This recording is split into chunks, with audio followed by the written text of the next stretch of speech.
आज हम बात करने जा रहे हैं एक ऐसे इंसान की जो 1200 किलो का पत्थर अकेले लेकर चलता था और आज भी वह पत्थर म्यूजियम में रखा हुआ है, क्योंकि इतिहास में दोबारा ऐसे किसी व्यक्ति का जन्म नहीं हुआ जो इतना ज्यादा ताकतवर हो। दोस्तों, ये कोई और नहीं बल्कि भारत देश के मशहूर और सबसे ताकतवर पहलवान गुलाम मोहम्मद बख्श उर्फ गामा पहलवान थे। गामा पहलवान को वो नाम जो कि कुश्ती के क्षेत्र में हर भारतीय ने सुना होगा, अपनी इसी बेशुमार ताकत की वजह से दुनिया भर में जाने गए। तो दोस्तों, चलिए जानते हैं गामा पहलवान की पूरी कहानी, जिसे सुनने के बाद आप भी गामा पहलवान के फैन बन जाएंगे। इनकी कहानी में आपको संघर्ष, जज्बा, मेहनत सब कुछ देखने को मिलेगा। इसके साथ ही जब आपको इनकी ताकत का अंदाजा होगा तो आप खुद हैरत में पड़ जाएंगे कि आखिर कोई इंसान इतना ताकतवर कैसे हो सकता है। दोस्तों, ये कहानी वही गामा पहलवान की है जिसने कुश्ती में न सिर्फ रुस्तमे हिंद बल्कि रुस्तमे जहां का भी खिताब हासिल किया हुआ है। वही गामा पहलवान जिनके दम पर आज भी विश्व विजेता कहलाने का मुकाम हासिल है। और जी हाँ, ये वही गामा पहलवान है जिनके नाम पर दुनिया का सबसे विशाल पत्थर उठाने का भी रिकॉर्ड है। आपकी जानकारी के लिए बता दें कि उनके द्वारा उठाया गया इस पत्थर का वजन 1200 किलोग्राम के बराबर है।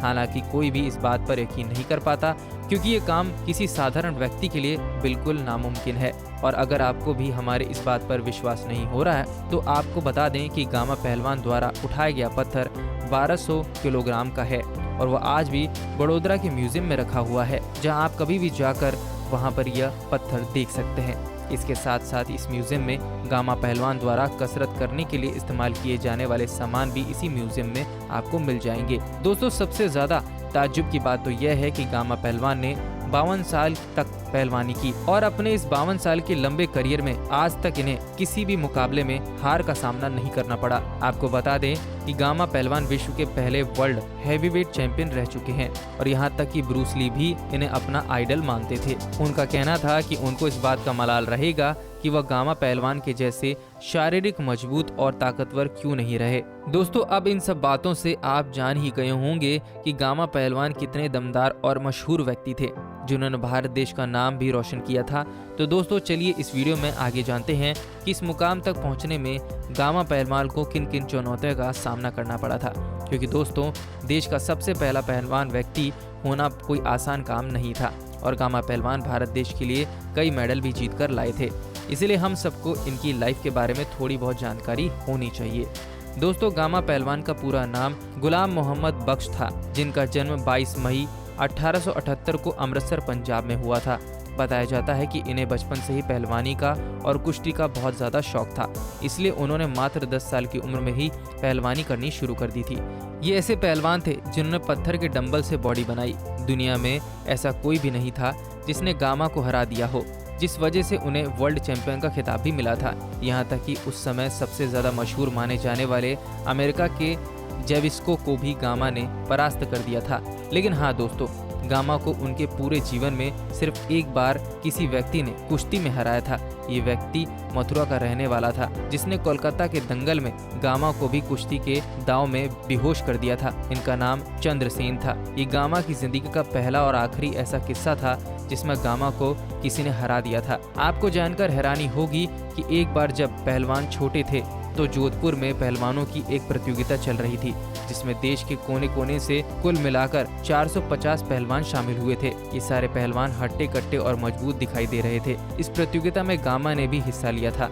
ये प्रतियोगिता काफी कठिन और थका देने वाली थी, मगर गामा पहलवान का नाम इन 450 पहलवानों में से टॉप 15 में शामिल किया गया और उनकी उम्र उस वक्त महज 10 वर्ष की थी। उस वक्त गामा की ताकत को देखकर सभी हैरान हो चुके थे। साथ ही जोधपुर के महाराजा ने उन्हें विजेता घोषित कर दिया था।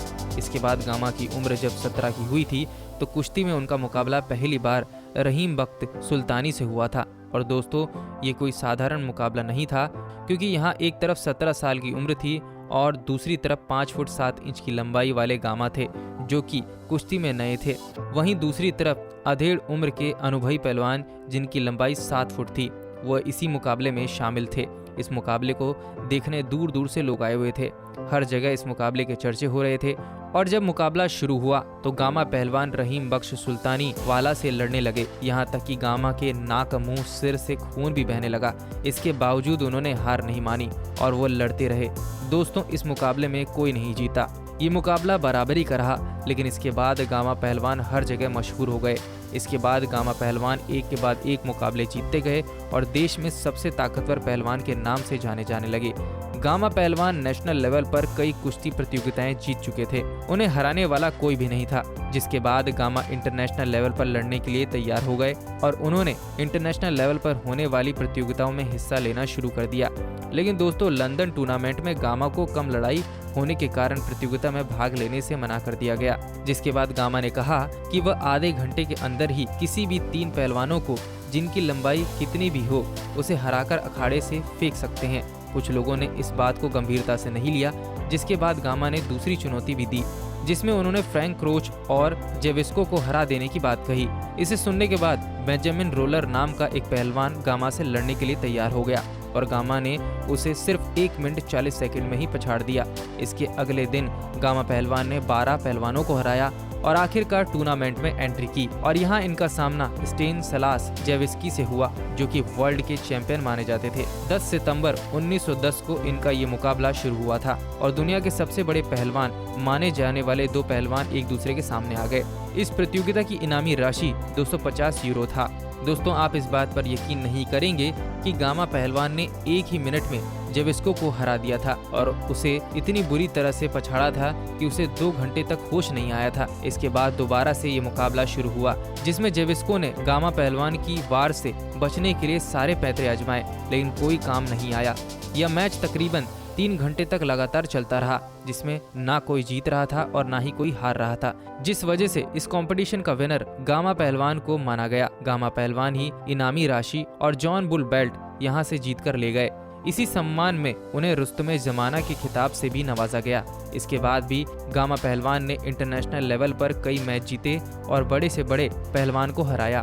उस वक्त जेविस्को काफी जबरदस्त बॉडी बनाए हुए थे, जबकि गामा काफी पतले दुबले हो चुके थे। मगर फिर भी दोनों का मुकाबला हुआ, जहां गामा ने जेविस्को को हरा दिया। जिसके बाद जेविस्को भी उनसे प्रभावित हुए और उन्हें बाघ कहकर संबोधित किया। गामा पहलवान देश के तो सबसे ताकतवर पहलवान थे ही, मगर वो वर्ल्ड के सबसे ताकतवर पहलवान भी माने जाते थे। अपनी पूरी जिंदगी उन्होंने पहलवानी की और भारत पाक के बंटवारे के समय वो अपने परिवार के साथ लाहौर चले गए, जहां मई 1960 को लाहौर में ही उन्होंने अपने प्राण त्याग दिए। तो दोस्तों, इस तरह गामा पहलवान का नाम भारत के इतिहास में स्वर्ण अक्षरों में लिखा गया। अब तक भारत देश में गामा पहलवान जितना ताकतवर कोई भी दूसरा व्यक्ति नहीं पैदा हुआ।